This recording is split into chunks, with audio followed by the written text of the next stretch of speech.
adventure entering the arena of drawing tablets! What's XENCELABS doing in the impact zone? Mamma mia! But can it compete? Let's see. Beautiful XENCELABS Tablet medium bundle. Look at that! Korean! 고맙습니다! Yo! When it comes to like WACOM, you know you have to buy the bag extra, and it's so beautiful that it came with the bag. XENCELABS. Nice. Beautiful.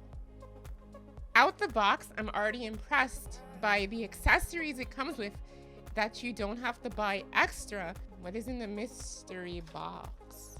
Oh yes. Wires. And a drawing glass. I've never worn one of these. WACOM tablet brand. Tablet in medium. And here is XENCELABS tablet in medium.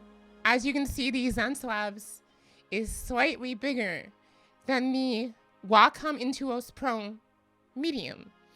And it also has a raised surface. WACOM right here, XENCELABS right here. They're pretty similar to the WACOM tablet, but I noticed it has slightly less smoothness.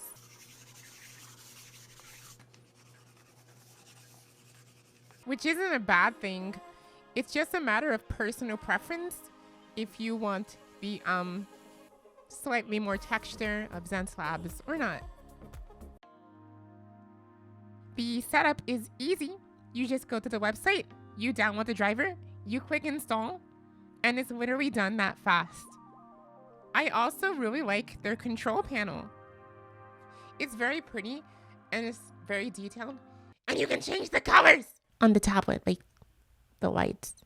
Using Adobe Animate CC as my primary program, one of the first things I've noticed is just how smooth the drawing experience is. It also seems to have more pressure sensitivity levels.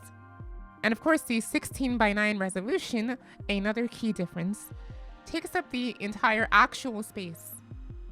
However, I did encounter a glitch where the eraser wouldn't work in Animate CC. Now, mind you, it worked fine in Photoshop and Clip Studio Paint, likely because this tablet was designed with illustrators in mind instead of animators. Why don't you think about us? But it was very easily resolved through XENCELABS tech support, which is very fast. They got back to me like immediately. I just had to uninstall my WACOM driver and check Windows Ink in the control panel. The eraser worked fine after that. The biggest difference is, of course, the lack of Bluetooth built into the tablet itself. Instead, you have a USB dongle. However, I wouldn't consider this a con because that means you can use it on computers and devices that don't have Bluetooth. It also does not have a touch feature on the tablet, but I never find myself using that on my WACOM anyways, so 괜찮아. It's fine. If I were to sum this tablet up in 2 words, I would say pleasantly surprising. Because I was pleasantly surprised multiple times. I was extremely skeptical of a new tablet entering the market, but it's a really good one, and I do sense that they will be a serious competitor in this space, and I look forward to them fixing any little glitches and seeing this company grow, just like my ass! I want to thank XENCELABS for allowing me to review this tablet. And of course, you guys can check out the links in the description below if you're interested. Until then, take care. 안녕히 계세요. 사랑해요. 하하히호.